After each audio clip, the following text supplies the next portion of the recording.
నమస్తే, welcome to Durga talks unstoppable. నమస్తే ma'am. నమస్తే అండి. మ్యామ్, యుద్ధం ఇరాన్ ఇజ్రాయెల్ యుద్ధం. సో అది చాలా సీరియస్ వార్ జరుగుతుంది. అందరూ కూడా నిజంగానే మూడో ప్రపంచ యుద్ధం వస్తుంది ఖచ్చితంగాను అనే ఒక భయంతోనే వీళ్ళందరూ ఉన్నారు.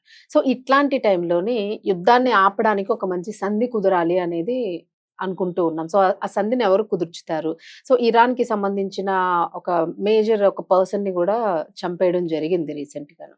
సో అంటే అట్లాంటి సంధి కుదిర్చే దీనిలోని మరి దాన్ని ఆపడానికి ఇప్పుడు కేఏ పాల్ ఒక్కరు మాత్రమే ఇప్పుడు ఉన్నారు అనే వార్త వినిపిస్తుంది. సో ఇది వైరల్ అనుకోవచ్చా? నిజంగానే సీరియస్ గా తీసుకోవచ్చా? ఆయన ఎట్లా ఆపుతాడు? నిజంగానే ఆయన శాంతి దూతగా వెళ్ళి యుద్ధాన్ని ఆపే అవకాశం ఉంది అనుకోవచ్చు. మనం అనుకుంటున్నాం గానీ కేఏ పాల్‌కి సామర్థ్యం ఉందండి. ఉందంటారా? ఉంది నా దృష్టిలో అయితే. హ్మ్. ఎందుకంటే అతని పైకి ఒక మామూలు మనిషిలా కనిపిస్తారు.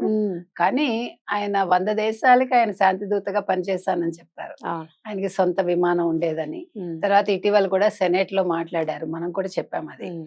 కాబట్టి అంటే మామూలుగా అయితే మోదీ గారే ఆపగలరు నా మధ్యన వచ్చింది ఒక Yes. టాక్. కానీ మోదీ గారు ఎందుకు కలగజేసుకోవాలి? ఉమ్. ఇప్పుడు ఖమేనీ చనిపోయినప్పుడు పెద్ద కాంట్రవర్సీ చేశారు. ఆ. ఆయనకి సానుభూతి చూపించాలి, ఆయన మరణానికి మనందరం కూడా. తర్వాత సోనియా గాంధీ లాంటి వాళ్ళు, రాహుల్ గాంధీ లాంటి వాళ్ళు ఉమ్. లేవనెత్తారు ఆ ప్రశ్న. అయితే మనం మొత్తానికి మనమైతే సంతాపం అయితే తెలిపాం. ఉమ్. తప్పులేదు, ఒక నాయకుడిగా సంతాపం తెలుపుతాము. ఆయన అంటే తీసుకున్న నిర్ణయాలు కొన్ని మనం విభేదించవచ్చు, అది వేరే విషయం. అయితే ఇప్పుడు మోదీ గారు ఎందుకు కలగజేసుకోవాలి? ఎందుకంటే భారతదేశం అభివృద్ధి చెందుతున్న దేశాల్లో ఒకటి. అవును. ఇవాళ 5వ స్థానంలో ఉన్నాం మనం, 4వ స్థానానికి వస్తామని అనుకుంటున్నాం మనం. సో ఇప్పుడు ఈయన చెప్తే వాళ్ళు వింటారా? పాలు చెప్తే వింటారా అని. పాలు చెప్తే వింటారా అంటే ఖచ్చితంగా పాల్కి ఆ శక్తి ఉంది, ఆ సామర్థ్యం ఉంది అనేది నా ఉద్దేశం. కాబట్టి కేఏ పాల్ ఖచ్చితంగా దీని మీద దృష్టి పెట్టాలి. ఇప్పుడు ఎందుకంటే ఆయన నాకు అవకాశం ఇస్తే నేను వెళ్ళి యుద్ధం ఆపుతానంటాడు. నిజంగానే అవును. ఒక కామెడీగా తీసేస్తారు కానీ కామెడీగా knowledge లేని తీస్తారు. వాళ్ళు. కానీ అలా కాదు.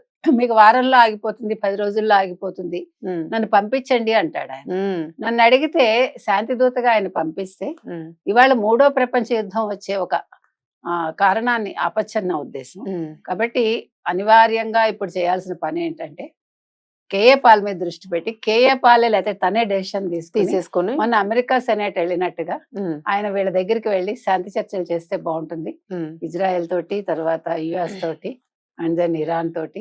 మరి దానికి ఏ రకంగా చేస్తే మ్యామ్, బాగుంటుంది దీనిలో ఐక్యరాజ్య సమితి ఇన్వాల్వ్ అయ్యే ఛాన్స్ ఉంటుంది కదా. సో వాళ్ళ ఉంటుంది. త్రూ వెళ్ళొచ్చు కానీ మరి ఇప్పుడు ఏం జరుగుతుందో మనకు అర్థం కావట్లేదు. అంటే ఇప్పుడు ఆగాల్సిన అవసరం ఉంది. ఉంది యాక్చువల్ గా. ఎందుకంటే ఇప్పుడు ఓ పక్క చమురుకి చాలా ఇబ్బంది అయిపోతుంది, గ్యాస్ కి చాలా ఇబ్బంది అయిపోతుంది. అవును. మనం ఏదో జోక్గా తీసుకుంటున్నాం కానీ అవునవును. పరిస్థితులు చాలా నిత్యావసరాల దారుణంగా విషయంలో ఉన్నాయి అక్కడైతే మాత్రం. మనకి ఆహారం కావాలి అంటే గ్యాస్ కావాలి. ఉమ్. సో మరి ఏమైతుంది అనే దాని మీద కేఏ పాల్ ఒక నిర్ణయం తీసుకుంటే బాగుంటుందని ఉమ్. మన ఉద్దేశం. Right ma'am. Thank you.